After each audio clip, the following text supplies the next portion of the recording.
ሰሞኑን ማለት ነው ኮኪን እንግዲህ አጀንዳ አድርገዋታል። እንዴት ልመና ወጣች፣ እንዴት ልወጣ ቻለች፣ ለእሷ ደግሞ አያስፈልግም ምናምን እየተባለ ሰው በጣም ነው እንትን የሚለው እና በመጀመሪያ እኔም ራሱ ገርሞኛል። ያኔ እንደዚህ ትወጣለች ብዬ መቼም አስቤ አላውቅም ነበር እና ፈጣሪ እያሳካላት ያሰበችውን ታገኝ፣ ችግር የለውም። ግን ማን እሷ አሁን ልመና ትወጣለች ብሎ ያስባል? ብዙ ፎሎ አላት፣ የስራ እድል ማግኘት ትችላለች፣ መስራት ትችላለች ነው አሁን ሰው ይሄን ነው የሚለው እና እንዴት እሷ ልትረዳ ትችላለች ነው የሚለው። በእርግጥ ግራ ያጋባል። አንድ ሰው ያን ሁሌም እንደዛ ሆኖ መኖር አይፈልግም። ያኔ የተሻለ ነገር ማግኘት ፈልጋ ነው ይፈልጋል እና እንደዛ ነው እሷም የፈለገችው ይመስለኛል። በእርግጥ እንግዲህ እስካሁን ችግሯን አልተናገረችም። የደረሰባት ችግር ሊኖር ይችላል፣ አልተናገረችም። በአሁን ሰዓት ብርና ብር ያስፈልገኛል ነው ያለች። እንግዲህ እንትን ለመናገር እኮ ለኬ እኔ እንጃ በአይ እያቀናበረችው ነው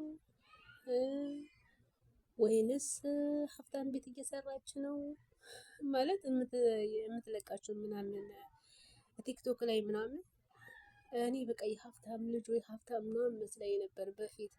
ይሄ ነገርማ ይሄ ሁሉ አይሆንም እያቀናበረችው ነው ምናምንም እላለሁ።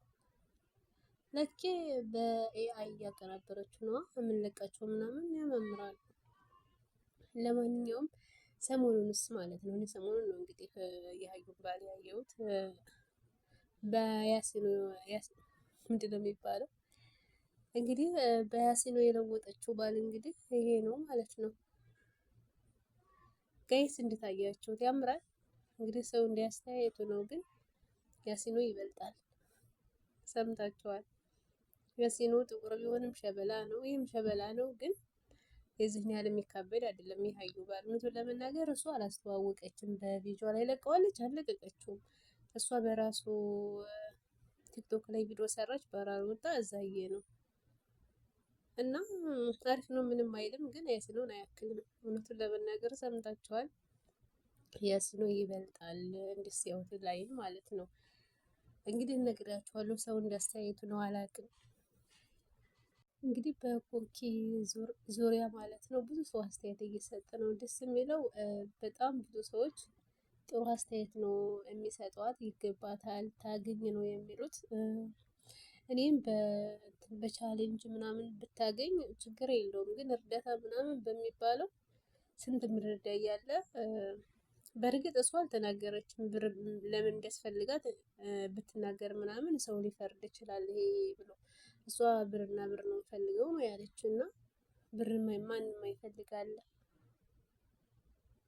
እንግዲህ እንደ ችግሯ ይወሰናል እና ቻሌንጅ ምናምን ቢሰጣት ፎሎ ማስደረግ ትችላለች። እንኳን እሷ ስንቱ እያስደረገ ነው እና ያ በዛ ታገኝ። ግን የለመነችበት ምክንያት የተቸገረባትን ምክንያት ለምን አትናገርም? ወጥታ ብር ነው የምፈልገው ብቻ ነው እያለች አይደል?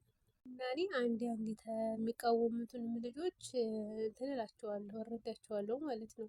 የሚያዩት እሷን መካ ስትሄድ እንዲሁም ደግሞ መዲና ስትሄድ እንዲሁም ደግሞ ቲክቶክ ላይ ጥሩ ጥሩ ነገሮችን ስታሳይ ነው የሚያዋት እና እሷ እንዴት እንደዚህ እንደ ልቧ እየተዝናናች እንደ ልቧ እየለበሰች ጥሩ ምግብ እየበላች ጥሩ ልብስ እየለበሰች ብለው ሊቃወሙ ይችላሉ። እንደዛ ይላሉ እነሱ ማለት ያኔ የሚያዩትን ነው የተናገሩት።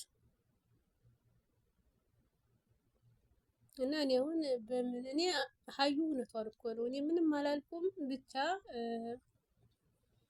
ተጭንቅ አውጣሽ አግኝ ብላለች። እኔም እንደዛ ነው ልል የምችለው። ምክንያቷን እስካሁን ድረስ አላወቅንም፣ ያለመነችበትን ምክንያት።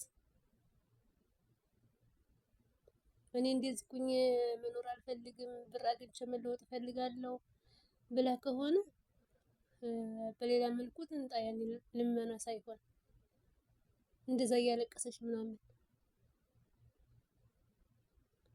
ግን የሆነ ችግር ደርሶባት ከሆነ ጋይስ ያኔ ልክ ናት ያኔ።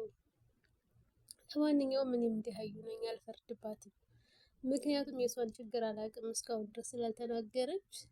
ግን ሰው አቤት ግን በጣም ደስ የሚለው ነገር ማለት ነው ሙስሊም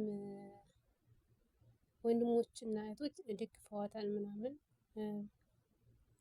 እና አንዳንዴ በቃ ጦርነት ያኔ እንደዚህ እንትን ይላል አያሰድብም ማለት ነው። አሁን ሌላ ልጅ ብትሆን እስካሁን የለመነች ማለት እንደዚህ ምናምን ዝም ብላ ሚዲያ ላይ ምናምን የምትጨፈር ለምና ቢሆን እስካሁን ትረገጥ ነበር እና ብዙም ሰው አልተቃወማትም።